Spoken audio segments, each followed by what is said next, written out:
Hello दोस्तों, नमस्कार। एक नई वीडियो में आप सभी का स्वागत है।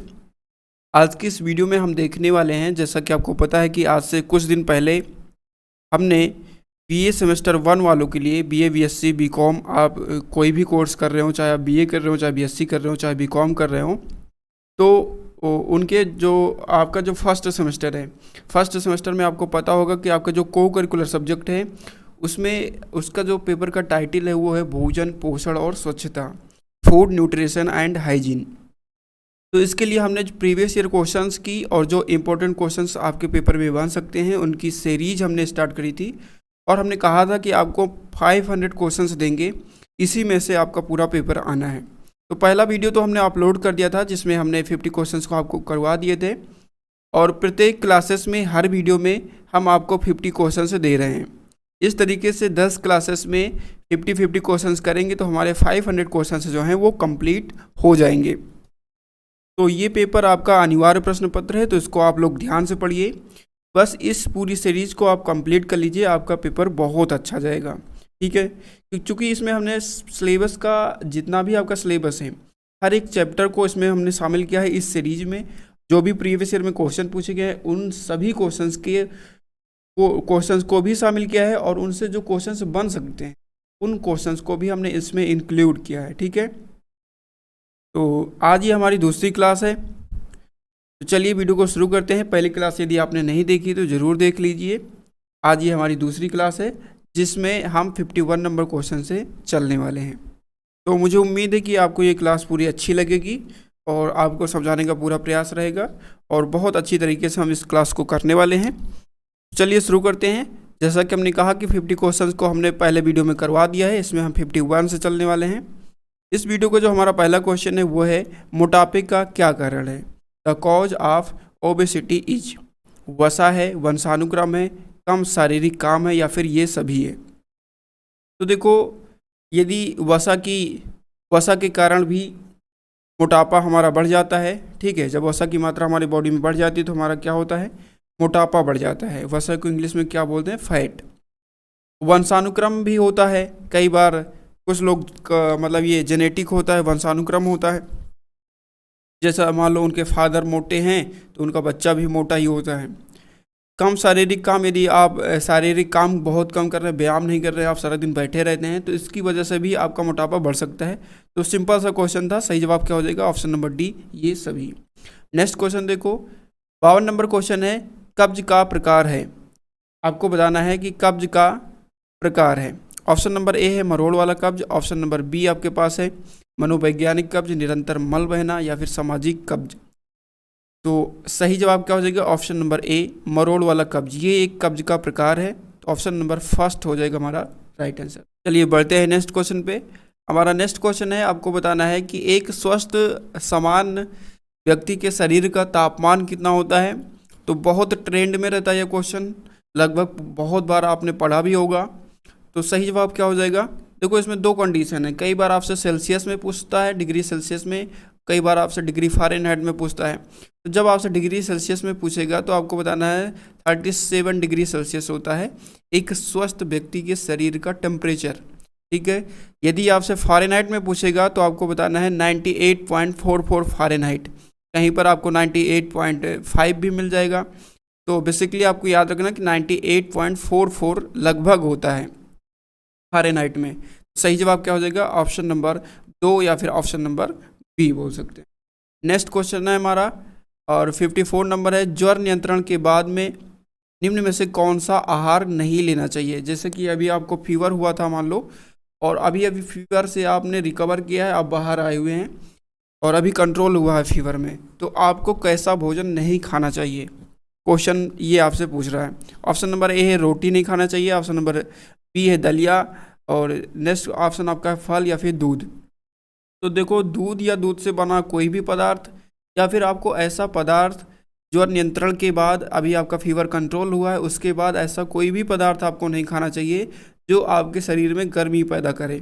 ठीक है, क्योंकि आपका टेम्परेचर फिर से बढ़ सकता है, आपको फिर से फीवर हो सकता है। तो जैसे दूध या फिर दूध से बने जितनी भी चीज़ें हैं वो आपके बॉडी में हीट पैदा करती हैं, गर्मी पैदा करती हैं। तो सही जवाब क्या हो जाएगा? ऑप्शन नंबर डी, दूध। आपको दूध या फिर दूध से बना कोई भी पदार्थ नहीं लेना है।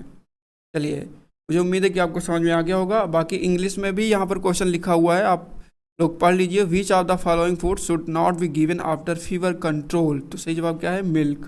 नेक्स्ट क्वेश्चन देखो, नेक्स्ट क्वेश्चन बताना आपको, राष्ट्रीय महिला दिवस कब मनाया जाता है? राष्ट्रीय महिला दिवस कब मनाया जाता है? 8 सितंबर को मनाया जाता है, 8 मार्च को, 24 मार्च को, या फिर 2 दिसंबर को मनाया जाता है। On which date national women day is celebrated, तो इसका सही जवाब हो जाएगा 8 मार्च को प्रतिवर्ष। 8 मार्च को प्रतिवर्ष राष्ट्रीय महिला दिवस मनाया जाता है। ठीक है, तो इसको आपको ध्यान में रखना है। बात करें 8 सितंबर को कौन सा दिवस मनाया जाता है, तो 8 सितंबर को मनाया जाता है साक्षरता दिवस। क्या मनाया जाता है दोस्तों? साक्षरता दिवस मनाया जाता है, जिसको इंग्लिश में क्या बोलते हैं? लिटरेसी डे बोलते हैं। क्या बोलते हैं? लिटरेसी डे बोलते हैं। तो इसको भी ध्यान में आपको रखना है।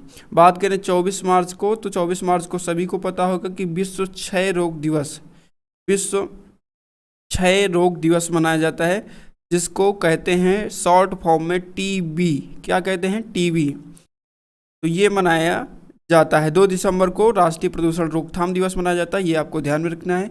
इस प्रश्न का सही जवाब क्या हो जाएगा? 8 मार्च, प्रतिवर्ष 8 मार्च को अंतर्राष्ट्रीय महिला दिवस मनाया जाता है। नेक्स्ट हमारा जो क्वेश्चन है, आपको बताना है गर्भावस्था में कितनी अतिरिक्त ऊर्जा की आवश्यकता होती है? During the pregnancy how much extra calories are required. तो देखो, जब कोई माँ गर्भावस्था में होती है तो अपने पोषण के लिए उसको कैलोरीज तो चाहिए ही चाहिए होती है, लेकिन उसके गर्भ में जो बच्चा पल रहा है उसके लिए भी एक्स्ट्रा कैलोरीज तो चाहिए ना, ताकि बच्चा स्वस्थ पैदा हो, अच्छा पैदा हो। ठीक है, तो वही यहाँ आपसे पूछा जा रहा है कि गर्भावस्था में कितनी एक्स्ट्रा कैलोरीज की आवश्यकता होती है, रिक्वायरमेंट होती है। तो देखो, यहाँ पर ह्यूमन बीइंग की बात करी जा रही है बेसिकली, तो सही जवाब क्या हो जाएगा? 300 कैलोरीज की। ठीक है, ताकि बच्चा जो है वो स्वस्थ और अच्छा हष्ट पुष्ट पैदा हो, उसका पोषण अच्छे से हो सके, इसके लिए 300 एक्स्ट्रा कैलोरीज चाहिए। नेक्स्ट हमारा जो क्वेश्चन है 57 नंबर, गर्भावस्था की कुल अवधि कितनी होती है? तो देखो, जितने भी स्पीशीज, जितने भी जीव पाए जाते हैं इस पृथ्वी पर, सभी जीवों में गर्भावस्था की जो टाइम पीरियड होता है, जो अवधि होती है, वो अलग अलग होती है। लेकिन बेसिकली आपको यहाँ पर ह्यूमन बीइंग में, मतलब कि औरतों में जो प्रेगनेंसी की जो गर्भावस्था की अवधि होती है वो आपको बतानी है। ठीक है, और कई बार आपसे पूछा जाता है हफ्तों में, कई बार आपसे दिनों में पूछ लिया जाता है। तो पहला ऑप्शन आपको दिया गया है 200, 220, 280। तो इसका दोस्तों जो सही जवाब हो जाएगा वो हो जाएगा 280 दिन। सही जवाब क्या हो जाएगा? ऑप्शन नंबर 3 या फिर ऑप्शन नंबर सी, 280 दिन। और यदि आपसे सप्ताह में पूछे तो 40 सप्ताह प्रेगनेंसी की अवधि कितनी होती है, गर्भावस्था की अवधि कितनी होती है, तो 280 दिन या फिर 40 सप्ताह होती है। नेक्स्ट क्वेश्चन पे बढ़ते हैं। नेक्स्ट हमारा जो क्वेश्चन है 58 नंबर, भारत में औसतन हीमोग्लोबिन स्तर महिलाओं का क्या होता है? तो महिलाओं का जो हीमोग्लोबिन स्तर होता है वो 20 से 22 रहता है। सही जवाब क्या हो जाएगा? Option number B. Next question हमारा है 59, रक्त अल्पता, जिसको इंग्लिश में क्या कहते हैं दोस्तों? एनीमिया कहते हैं। आपने सुना होगा कि स्थिति को कम करने के लिए आहार में लेना चाहिए। ठीक है, तो देखो ऑप्शन पहले पढ़ लेते हैं। हरी सब्जी, अंडा, गुड़ या फिर उपरोक्त सभी। लीफी वेजिटेबल्स, एक या फिर जैगरी या फिर ऑल ऑफ दी एबाउ। तो देखो, जब आपको एनीमिया हो जाए तो आपको आयरन युक्त पदार्थ खाने चाहिए। अब आयरन के जो अच्छे सोर्स हैं वो आप ले सकते हैं यदि आपको एनीमिया है। तो हरी सब्जी, अंडा हो गया, गुड़ हो गया, तो इन सभी से में आयरन प्राप्त हो सकता है। तो सही जवाब क्या हो जाएगा? उपरोक्त सभी। हम इन सभी का इस्तेमाल कर सकते हैं। और भी बहुत सारे जो फूड हैं जिनसे हमें आयरन मिलता है उसको आप ले सकते हैं। नेक्स्ट क्वेश्चन हमारा है, नेक्स्ट क्वेश्चन में आपसे पूछा जा रहा है कि बच्चों को विटामिन ए की मात्रा दी जाती है, कितने इंटरनेशनल यूनिट दी जाती है? IU का मतलब है दोस्तों इंटरनेशनल यूनिट। ठीक है, पहले ऑप्शन में आपको दिया गया है 1 लाख IU, 5 लाख IU या फिर 10 लाख IU। तो बच्चों को विटामिन ए की मात्रा जो दी जाती है वो 1 लाख IU दी जाती है। ठीक है। Vitamin A does for children is 1 lakh IU, ठीक है। ऑप्शन नंबर फर्स्ट हमारा सही हो जाएगा। नेक्स्ट हमारा जो क्वेश्चन है 61 नंबर है, गर्भावस्था में कुपोषण के परिणाम स्वरूप। देखो, जब कोई बच्चा प्रेगनेंसी मतलब पेट में है, गर्भावस्था में है, तो उसके दौरान यदि मतलब जो माँ है उसको कुपोषण हो जाता है तो उसका इम्पैक्ट क्या पड़ेगा, उसका रिजल्ट हमें क्या मिलेगा। और malnutrition during the pregnancy result, कम भारित बच्चा पैदा होगा, मोटे बच्चे पैदा होंगे, उपरोक्त में से दोनों या फिर इनमें से कोई नहीं।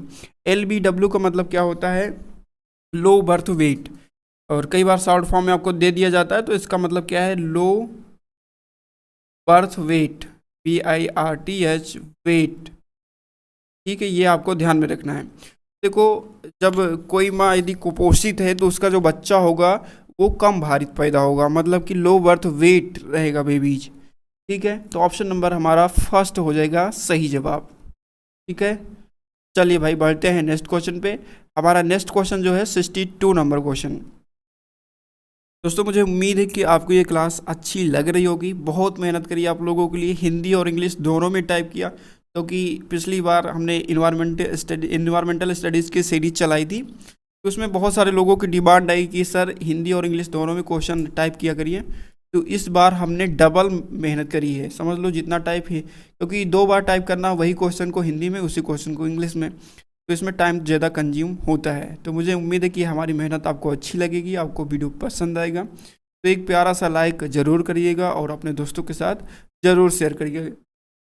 और यदि इस वीडियो से जुड़े हुए कोई भी आपका ओपिनियन है, कुछ भी आप सुझाव देना चाहते हैं, तो आप ज़रूर आप कमेंट बॉक्स में अपने सुझाव हमें दे सकते हैं। तो कैसा लगा ये वीडियो आप कमेंट करके हमें बता सकते हैं, ठीक है। फिलहाल इस क्वेश्चन की बात करते हैं। तो धात्री अवस्था, पहले तो हम समझते हैं कि धात्री अवस्था होती क्या है। तो धात्री अवस्था एक ऐसी अवस्था होती है, ऐसी स्टेज होती है जब बच्चा पैदा होता है, तो जब तक वो स्तनपान करता है, स्तनपान मतलब जब तक वो माँ का दूध पीता है, तब तक की अवस्था जो है वो धात्री अवस्था कहलाती है, ठीक है। तो आपको बताना है कि धात्री अवस्था में कैल्शियम की कुल आवश्यकता होती है, कितनी आवश्यकता होती है, क्योंकि माँ को बच्चे को दूध भी पिलाना है, तो कैल्शियम की कितनी आवश्यकता होती है ना। माँ को भाई एक्स्ट्रा कैल्शियम चाहिए होता है, ताकि बच्चा का जो दूध है वो अच्छी क्वालिटी का उस तक पहुँचे। तो धात्री अवस्था में कैल्शियम की कुल आवश्यकता होती है कितनी, 400 mg, 600 mg या फिर 1000 mg। सही जवाब दोस्तों इसका हो जाएगा 400 mg, ठीक है। The total requirement of calcium during the lactation is, तो 400 mg सही जवाब हो जाएगा। नेक्स्ट क्वेश्चन हमारा है, नेक्स्ट क्वेश्चन में आपको बताना है अतिसार का प्रमुख कारण क्या है। अतिसार का प्रमुख कारण क्या है, संक्रमण है, विषाक्त जीवाणु है, रासायनिक पदार्थ या फिर ये सभी। The main cause of diarrhoea is, diarrhoea का जो प्रमुख कॉज है, प्रमुख कारण है, वो क्या है आपको बताना है। तो इसका जो सही जवाब हो जाएगा दोस्तों, इसका सही जवाब हो जाएगा संक्रमण से भी होता है, विषाक्त जीवाणु से भी होता है, रासायनिक पदार्थों से भी। सही जवाब ये सभी हो जाएगा, ठीक है। तो अतिसार या फिर डायरिया, इसमें होता क्या है दोस्तों कि इसमें मल जो है बहुत पतला हो जाता है, ठीक है। ये ऐसी डिजीज़ है जिसमें आपका मल बहुत पतला हो जाता है और बार बार लैट्रिन आपको जाना पड़ता है, बार बार आपको मल त्याग करना पड़ता है। इस रोग के बारे में ये बात आपको ध्यान में रखना है। नेक्स्ट हमारा जो क्वेश्चन है 64, अतिसार का प्रकार है। तो आपको बताना है types of diarrhoea. This is a type of diarrhoea. Option number A है कॉमन डायरिया, स्पेसिफिक डायरिया या फिर diarrhoea caused by specific food items या फिर ऑल ऑफ दीज। तो सही जवाब इसका जो हो जाएगा, इसका सही जवाब हो जाएगा सभी। तो समान अतिसार होते हैं, विशिष्ट अतिसार होते हैं, किसी स्पेसिफिक फूड को लेने के वजह से भी अतिसार हो सकता है। तो ये सही क्या हो जाएगा, मतलब ये सभी के सभी जो टाइप्स हैं ये डायरिया के टाइप्स हैं, ठीक है। सही जवाब क्या हो जाएगा, ऑप्शन नंबर 4। नेक्स्ट हमारा जो क्वेश्चन है दोस्तों, क्वेश्चन नंबर 65 है, कमजोर प्रतिरक्षा का या फिर कमजोर प्रतिरक्षा के क्या लक्षण हैं। प्रतिरक्षा मतलब कि आपने इस कोरोना काल में, इस कोरोना के दौरान बहुत बार इम्यूनिटी शब्द का इस्तेमाल किया होगा और या फिर सुना होगा, है ना। तो वही है प्रतिरक्षा। प्रतिरक्षा बेसिकली दोस्तों क्या होता है कि बहुत सारे डिजीज या फिर रोगों से लड़ने की जो क्षमता होती है हमारी बॉडी की, उसी को हम क्या कहते हैं, उसी को हम इम्यूनिटी कहते हैं या प्रतिरक्षा कहते हैं। तो आपको बताना है दिस इज या फिर this are the symptoms of weak immunity. देखो, जब भी आपका वीक इम्यूनिटी होगा, कमज़ोर प्रतिरक्षा होगा, तो आप बार बार बीमार पड़ेंगे, हर समय थकान महसूस होगी, आपको घाव भरने में समय लगेगा। तो ये सभी के सभी सिम्टम्स हैं वीक इम्यूनिटी के। तो सही जवाब क्या हो जाएगा? उपर्युक्त सभी। आपको फ्रिक्वेंट इलनेस होगी, फीलिंग टायर्ड, आप टायर्ड फील करेंगे, wants take time to heal, जब भी आपको घाव हो जाएगा उसको हील करने में बहुत सारा समय लगेगा, टेक टाइम। तो ऑल ऑफ द अबाउ, ये सारे के सारे सिम्टम्स वीक इम्यूनिटी के हैं। ठीक है, नेक्स्ट क्वेश्चन देखो, 66 नंबर क्वेश्चन है, प्रतिरक्षा बढ़ाने के उपायों में शामिल है। यदि आपको इम्यूनिटी इंक्रीज करनी है तो आप क्या उपाय कर सकते हैं, उसका वो आपको बताना है। ठीक है, आपको अच्छी नींद लेनी चाहिए, बिल्कुल अच्छी नींद से आपकी जो इम्यूनिटी है वो इंक्रीज हो सकती है। पौष्टिक भोजन लेना चाहिए, आपको उचित व्यायाम करना चाहिए। इन तीनों उपायों के माध्यम से आप अपनी इम्यूनिटी को इंक्रीज कर सकते हैं। तो सही जवाब क्या हो जाएगा? ऑप्शन नंबर डी, उपर्युक्त सभी। और इंग्लिश में देख लेते हैं, इम्यूनिटी बूस्टेड मेजर और इंक्लूड तो गेटिंग गुड स्लीप, आपको गुड स्लीप लेनी है, ईटिंग न्यूट्रिशंस और डूइंग प्रॉपर एक्सरसाइज। इन सभी उपायों से आप अपनी जो इम्यूनिटी है उसको इंक्रीज कर सकते हैं। नेक्स्ट क्वेश्चन में आपसे पूछा जा रहा है कि चना, मूंगफली, सेम आदि सोर्स हैं। तो देखो, जितने भी प्रकार की दाल है, देखो चना की भी दाल होती है, मूंग की भी दाल होती है, सेम इनके भी अंदर आप देखेंगे तो दाल होती है। ठीक है, तो जितने भी प्रकार की दाल हैं आपको पता ही होगा कि दालों से हमें क्या प्राप्त होता है। तो दालों से हमें क्या होता है प्राप्त? प्रोटीन्स प्राप्त होती हैं। ठीक है, आप लोग बचपन से पढ़ते चले आ रहे होंगे प्रोटीन्स। तो किसके अच्छे स्रोत हैं? तो प्रोटीन्स के अच्छे स्रोत हैं gram, groundnut and beans etcetera are source of protein. Next question देखो, टीकाकरण क्या है? बहुत ही शानदार प्रश्न है, और थोड़ा सा आप यदि सोचेंगे और इस प्रश्न को जो है अच्छे से पढ़ेंगे, अच्छे से देखेंगे, तो आप समझ पाएंगे कि आखिरकार प्रश्न क्या पूछ रहा है, और इसका उत्तर भी आप बहुत अच्छी तरीके से दे पाएंगे। ठीक है, तो टीकाकरण क्या है बेसिकली आपको ये बताना है। ठीक है, वैक्सीनेशन शब्द तो कोरोना काल में आपने इतनी बार सुना होगा कि लगभग सभी ने सुना ही होगा, है ना।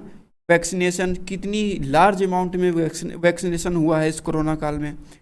तो प्राकृतिक प्रतिरक्षा है ना, नेचुरल इम्यूनिटी है, अर्जित प्रतिरक्षा है, एक्वायर्ड इम्यूनिटी है, या फिर फर्स्ट एंड सेकेंड दोनों, या फिर वही चीज़ यहाँ पर भी है हिंदी इंग्लिश में, इनमें से कोई नहीं। तो इसको थोड़ा सा समझ लेते हैं। देखो, टीकाकरण क्या है? जैसे कि टीका किसको लगता है, जैसे कि मान लो किसी की इम्यूनिटी वीक है। बेसिकली यदि हम नेचुरली देखें तो हमारी बॉडी में सभी रोगों से लड़ने की जो क्षमता होती है, लेकिन किसी न किसी वजह से या तो हम प्रॉपर एक्सरसाइज नहीं करते हैं, अच्छी नींद नहीं लेते, या फिर जो संतुलित भोजन है संतुलित भोजन नहीं करते, जिसकी वजह से हमारी जो इम्यूनिटी है वो कमज़ोर हो जाती है। तो इस केस में हम क्या करते हैं, एक एक्वायर्ड इम्यूनिटी लेते हैं। एक्वायर्ड इम्यूनिटी अपने बॉडी में इंजेक्ट करवाते हैं, जिससे हम रोगों से लड़ सकें। अभी कोरोना काल में क्या हुआ, सबको कोरोना क्यों नहीं हुआ? जिनकी इम्यूनिटी स्ट्रॉन्ग थी, जिनकी इम्यूनिटी अच्छी थी, उनको कोरोना नहीं हुआ, लेकिन जिनकी इम्यूनिटी वीक थी उनको कोरोना हो गया। तो जिन्होंने वैक्सीनेशन करवाया ताकि उनको कोरोना ना हो, वायरस उनके अंदर ना जाए, उन्होंने एक्वायर्ड इम्यूनिटी अपने अंदर इंजेक्शन के माध्यम से इंजेक्ट करवाया, जिससे वो रोगों से बच सकें।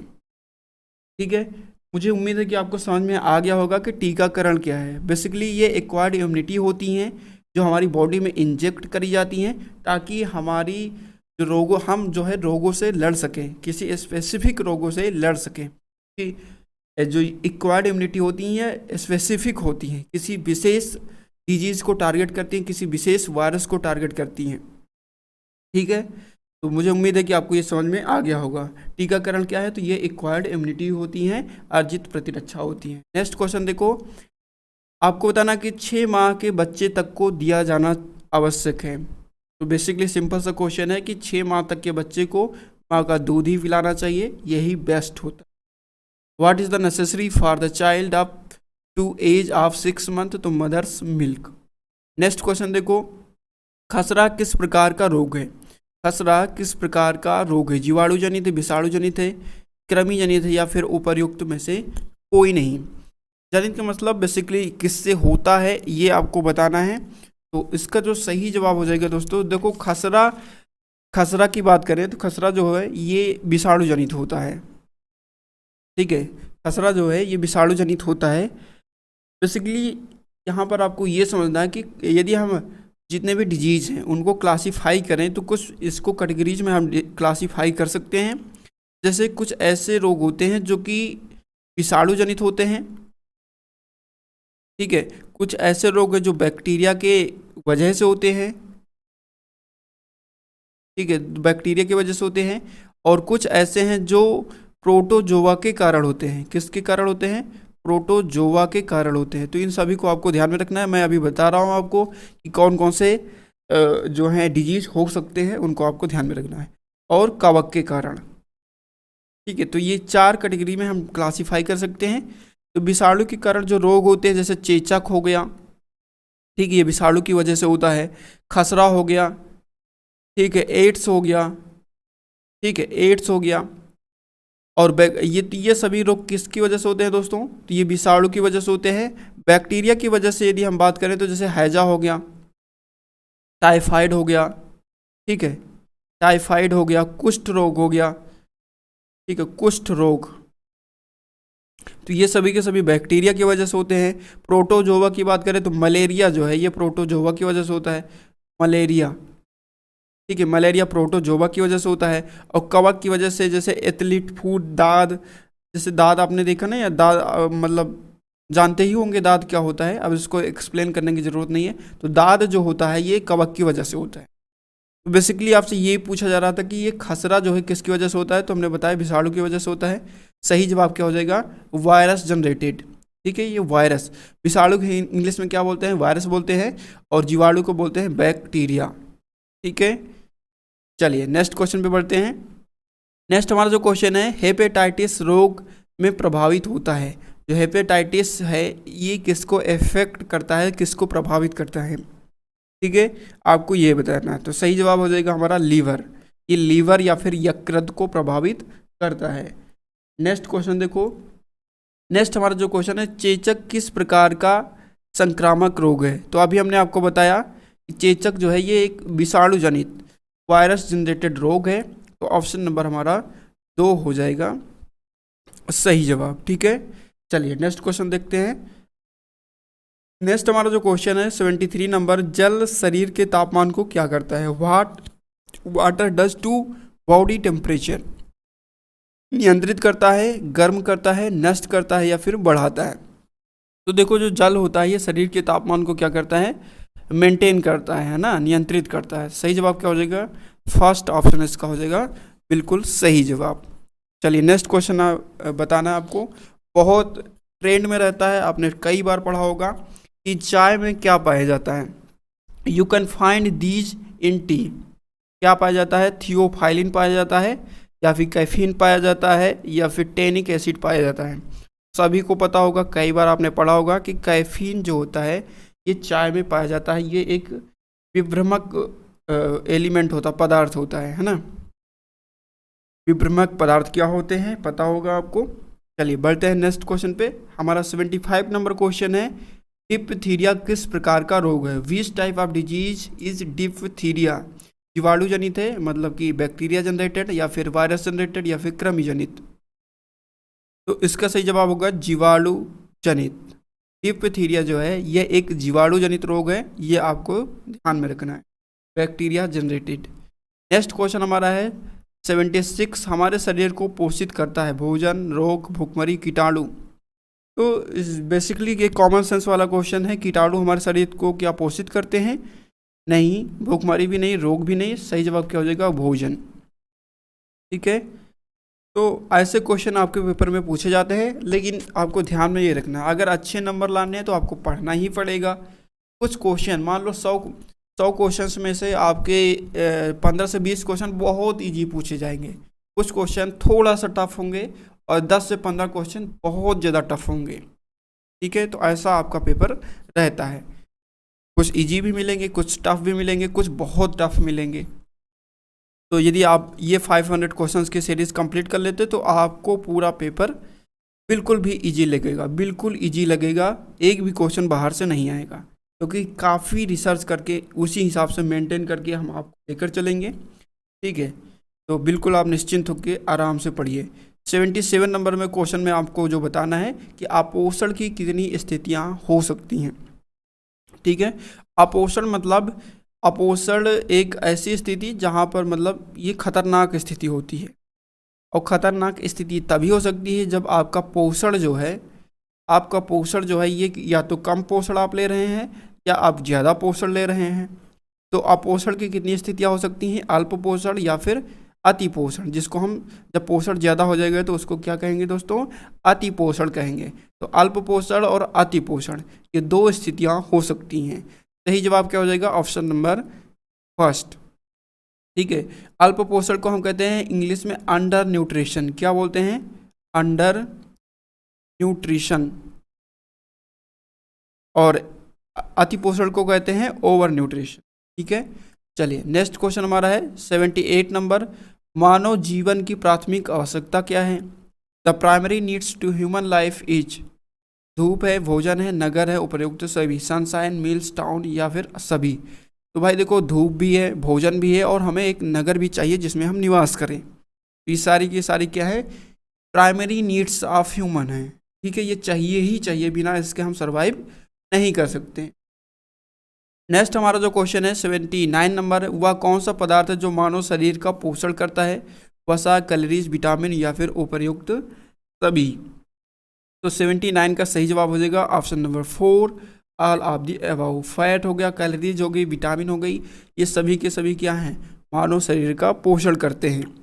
ठीक है, कार्बोहाइड्रेट हो गया, ठीक है, fats, vitamin, minerals, water, proteins. Total basically यदि हम मेन रूप से देखें तो 6 एलिमेंट हैं जो हमारे शरीर का पोषण करते हैं, जैसे carbohydrate, protein, fat, vitamin, mineral and water. ठीक है, तो ये 6 एलिमेंट आपको ध्यान में रखने। फिलहाल इसमें 3 ही थे, तो उपर्युक्त सही सभी इसका सही जवाब हो जाएगा।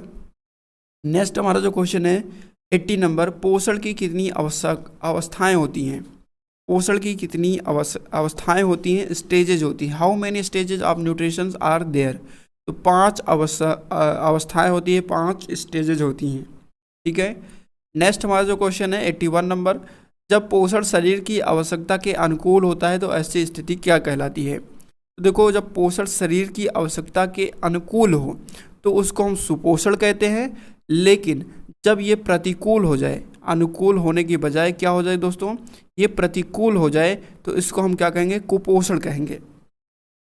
फिलहाल इस क्वेश्चन के हिसाब से इसको क्या हो जाएगा, सुपोषण हमारा सही जवाब हो जाएगा। जब पोषण शरीर की आवश्यकता के अनुकूल होता है तो ऐसी स्थिति सुपोषण कहलाती है। When the nutrition is adapted to requirement of the body then such a situation is called nutrition. क्या कहलाती है, न्यूट्रिशन। नेक्स्ट हमारा जो क्वेश्चन है 82 नंबर, निम्न में से अपर्याप्त पोषण की कितनी स्थितियां हो सकती हैं। तो 2, 3, 4 या फिर 5। तो 82 का जो सही जवाब हो जाएगा 3। सही जवाब क्या हो जाएगा दोस्तों, देखिए यहाँ पर अपर्याप्त पोषण की कितनी स्थितियां हो सकती है, तो सही जवाब हो जाएगा हमारा 3। नेक्स्ट क्वेश्चन देखो 83 नंबर हमारा है, जब पोषण शरीर की आवश्यकता के अनुसार गुण व मात्रा में अपूर्ण हो। ध्यान रखिएगा कि गुण और मात्रा में अपूर्ण हो मतलब कि पर्याप्त ना हो, वह स्थिति क्या कहलाती है, तो अपर्याप्त पोषण कहलाती है। सही जवाब क्या हो जाएगा, poor nutrition. Option number first हो जाएगा हमारा राइट आंसर। चलिए नेक्स्ट क्वेश्चन पे बढ़ते हैं। 84 नंबर हमारा क्वेश्चन है, भोजन के शारीरिक कार्यों को कितने भागों में विभक्त किया जा सकता है। भोजन के शारीरिक कार्यों को कितने भागों में विभक्त किया जा सकता है, तो 3 भागों में किया जा सकता है। Into how many parts can the physiological functions of food be divided. तो 3 पार्ट में डिवाइड कर सकते हैं। पहला ऊर्जा, भोजन क्या करता है, हमें ऊर्जा देता है ना, पहला कार्य क्या है इसका, ऊर्जा देना। दूसरा कार्य क्या है, शरीर का निर्माण करना। भाई अब देखो हम छोटे से पैदा हुए थे, खाना खाते खाते क्या हुए, बड़े हो गए, तो भोजन का कार्य क्या है, शरीर में वृद्धि करना मतलब शरीर का निर्माण करना। ठीक है, तीसरा कार्य क्या है, शरीर की प्रक्रियाओं का नियमन करना। ठीक है, शरीर की प्रक्रियाओं को नियमन करना, प्रक्रियाओं का नियमन करना। तो ये 3 कार्य हैं भोजन के, यदि हम इसको विभक्त करें। ठीक है, चलिए बढ़ते हैं नेक्स्ट क्वेश्चन पे। 85 नंबर है मरासमस रोग। जो मरासमस डिजीज है ये ऑक्योर इन, मतलब किससे होता है? वसा की कमी से होता है, प्रोटीन की कमी से होता है, या प्रोटीन की अधिकता से होता है, या प्रोटीन की कमी से, या फिर वसा की अधिकता से होता है। तो मरासमस जो रोग है ये प्रोटीन की कमी से होता है, ये बात आपको ध्यान में रखनी है। ठीक है, प्रोटीन की कमी से। तो ऑप्शन नंबर 3 हमारा रहेगा सही जवाब। नेक्स्ट क्वेश्चन देखो, त्वचा झुर्रियाँ युक्त, यदि त्वचा में झुर्रियाँ हो जाती हैं, झुर्रियाँ पड़ जाती हैं एवं उसका रंग पीला होना लक्षण प्रदर्शित करता है। यदि त्वचा सूख गई है, उसमें झुर्रियाँ पड़ गई, उसका रंग पीला हो गया है, तो ये क्या प्रदर्शित कर रहा है, क्या दर्शा रहा है? Weakened skin and its yellow color show the symptoms of malnutrition, undernutrized, अल्पपोषण का, है ना, अंडर यहाँ पर देख सकते हैं हिंदी में क्या है, अल्पपोषण, या फिर फाइन डाइनिंग, गरिष्ठ भोजन, या फिर कोई भी नहीं। तो ये लक्षण है कुपोषण का। यदि कुपोषण है, मल न्यूट्रिशन है, तो आपकी त्वचा क्या होगी, झुर्रियाँ युक्त हो जाएंगी, उसका रंग पीला हो जाएगा, सूख जाएगी। ठीक है, तो 86 का सही जवाब क्या हो जाएगा, कुपोषण। नेक्स्ट हमारा देखो क्वेश्चन नंबर 87 है। आपको बताना है कि भारत में पोषक तत्व की कमी, भारत में पोषक तत्व की कमी से सर्वाधिक रूप में पाई जाने वाली बीमारी कौन सी है? भारत में पोषक तत्व की कमी से सर्वाधिक रूप में पाई जाने वाली बीमारी है ऊर्जा, प्रोटीन कुपोषण, कैल्शियम की कमी, फास्फोरस की कमी, विटामिन सी की कमी। विटामिन सी की कमी, तो ये क्वेश्चन जो है पिछले साल पूछा गया था, और इसमें जो है मुझे भी थोड़ा डाउट है, लेकिन इसका सही जवाब मेरे हिसाब से ऑप्शन नंबर 1 हो सकता है, ऊर्जा प्रोटीन की कमी।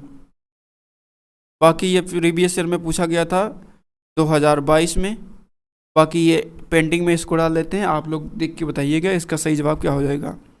ठीक है, चलिए 87 को ऐसे छोड़ते हैं। 88 नंबर देखिए, शरीर के कार्य पर भोजन का अध्ययन किसके रूप में परिभाषित है?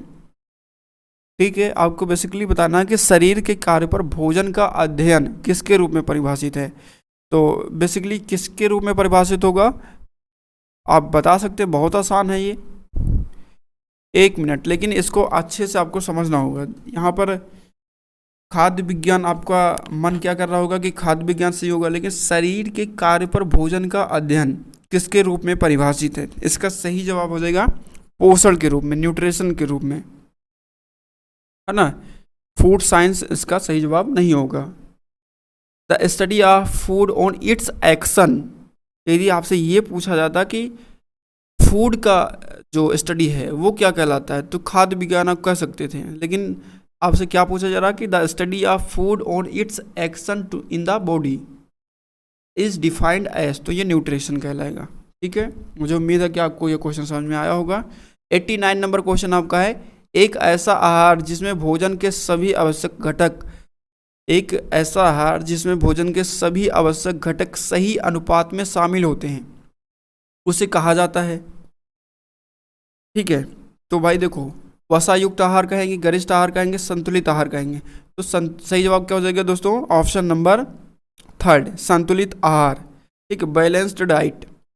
क्यों कहेंगे, ऐसा भोजन जिसमें भोजन के सभी जो एलिमेंट होते हैं, जो आवश्यक तत्व होते हैं, यदि वो सही अनुपात में, जैसे भोजन के आवश्यक एलिमेंट क्या है, आवश्यक घटक क्या है, कार्बोहाइड्रेट हो गया, protein, fat, vitamin, minerals and water, ये सभी क्या हैं, essential components of the food हैं। और यदि ये सही अनुपात में हो, ठीक है, जितने अनुपात में हमें प्रोटीन लेना चाहिए उसी अनुपात में प्रोटीन हो, और उसी जितने अनुपात में हमें कार्बोहाइड्रेट चाहिए उसी के अनुसार कार्बोहाइड्रेट हो, ऐसा भोजन हमारा बैलेंस्ड डाइट कहलाएगा, संतुलित आहार कहलाएगा। ठीक है, तो ऑप्शन नंबर हमारा 3 हो जाएगा सही जवाब। 90 नंबर हमारा क्वेश्चन है, कुपोषण तथा डैश में गहरा संबंध होता है।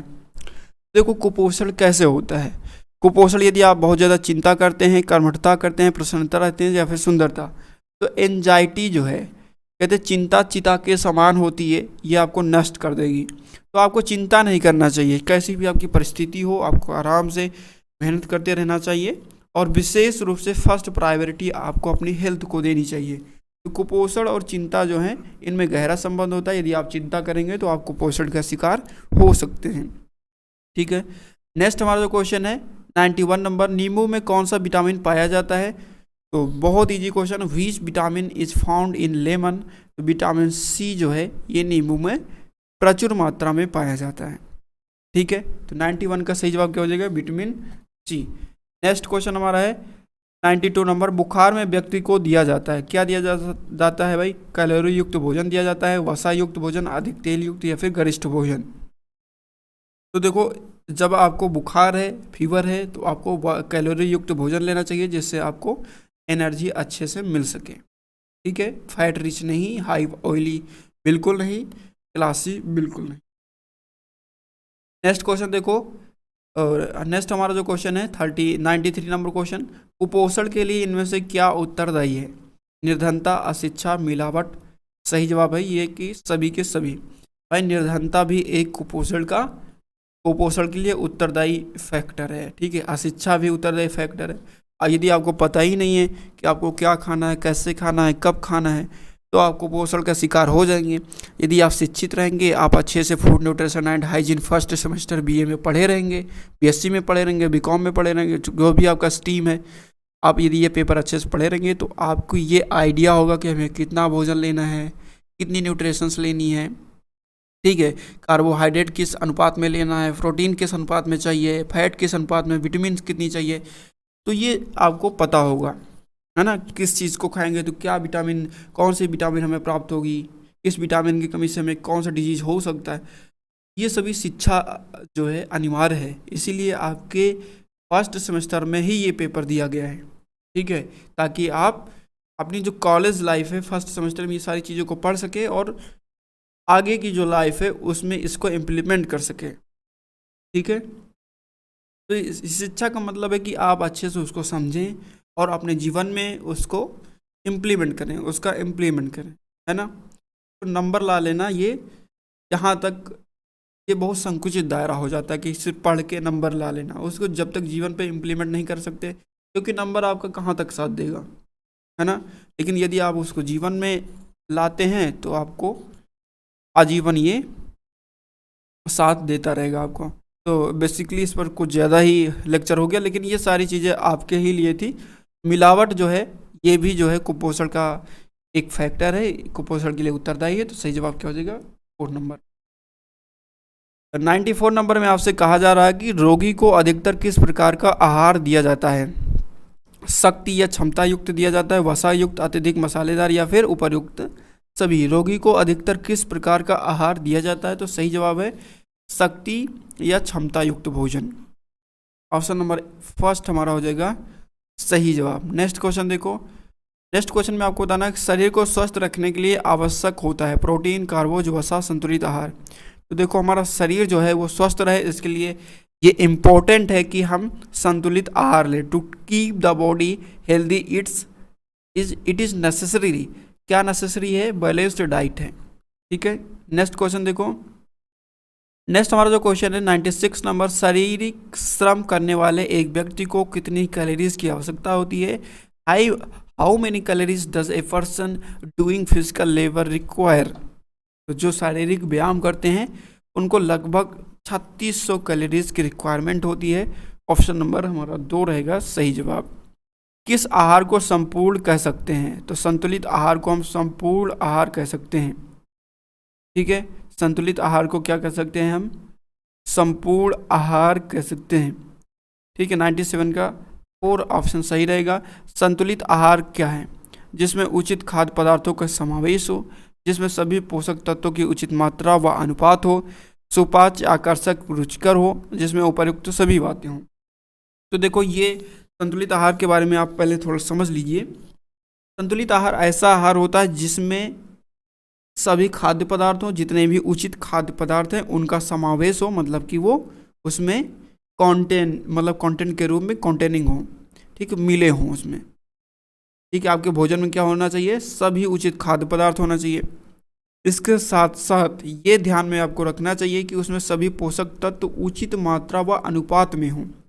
ऐसा नहीं है कि आप मान लो कि आपको कोई भी फूड है जो अच्छा लग रहा है, आपको अच्छा लग रहा है तो आप उसको खाते ही जा रहे हो, खाते ही जा रहे हो, खाते ही जा रहे हो, तो भी वो नुकसानदायक है ना। जैसे कि यहाँ पर देखो, ध्यान से आप पढ़ना कि उचित मात्रा भी होनी चाहिए, उचित अनुपात भी होनी चाहिए। ठीक है, आपको कितना फूड लेना है, किस अनुपात में लेना है, ये भी आपको ध्यान में रखना है। सुपाच्य हो मतलब कि बहुत अच्छा डाइजेस्ट हो जाए, अच्छे से डाइजेस्ट हो जाए, ऐसा भोजन आपको करना चाहिए। आकर्षक और रुचिकर हो, जो आपको खाने में अच्छा भी लगे, यानी कि बिना मन के खा रहे हैं, दवा जैसे दवा खा रहे हैं आप, है ना, मन नहीं है फिर भी खा रहे हैं दवा के तरीके से नहीं, वो सुपाच्य पचने में तो अच्छा ही हो, आकर्षक भी हो, रुचिकर भी हो, ताकि आप अच्छे से उसको खा सके। तो ये सारी की सारी बातें होनी चाहिए एक संतुलित आहार में। ठीक है, डी रहेगा हमारा राइट आंसर। नेक्स्ट क्वेश्चन है 99, पोषक तत्वों को मुख्य रूप से कितने समूहों में विभाजित किया गया है। पोषक तत्वों को मुख्य रूप से 6 भागों में विभाजित या फिर 6 समूहों में विभाजित किया गया है। कौन कौन से हैं? सबसे पहला है कार्बोहाइड्रेट। ठीक है, बात चलो यहाँ पर हम लिखे देते हैं आपके लिए,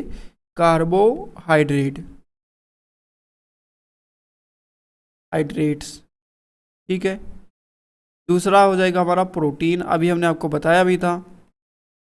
तीसरे की बात करें तो फैट या फिर वसा। चौथा हमारा क्या हो जाएगा? विटामिन्स।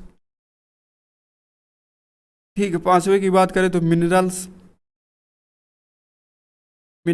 है ना, जैसे आयरन युक्त सब सब्जियों से क्या प्राप्त होता है? आयरन, हरी सब्जियों से। छठवां क्या हो जाएगा? वाटर, पानी। भैया पानी तो वेरी इंपॉर्टेंट है ना, जल ही जीवन है। तो सही जवाब क्या हो जाएगा? पोषक तत्वों को मुख्य रूप से हम 6 समूहों में विभाजित कर सकते हैं।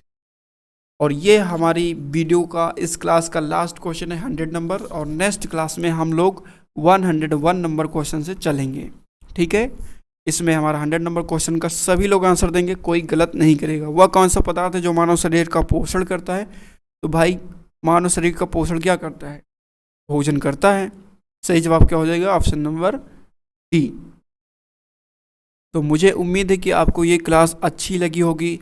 यदि दोस्तों आपको यदि ये क्लास अच्छी लगी तो अपने दोस्तों के साथ क्या करना है? आपको शेयर करना है। क्या करना है? शेयर। और यदि आपको अच्छी लगी तो लाइक करिए, है ना। और यदि आपके कोई सुझाव है तो आप कमेंट करके हमें बता सकते हैं। तो मिलते हैं नेक्स्ट वीडियो में, तब तक के लिए नमस्कार। आप पढ़ते रहिए। जय हिंद, वंदे मातरम।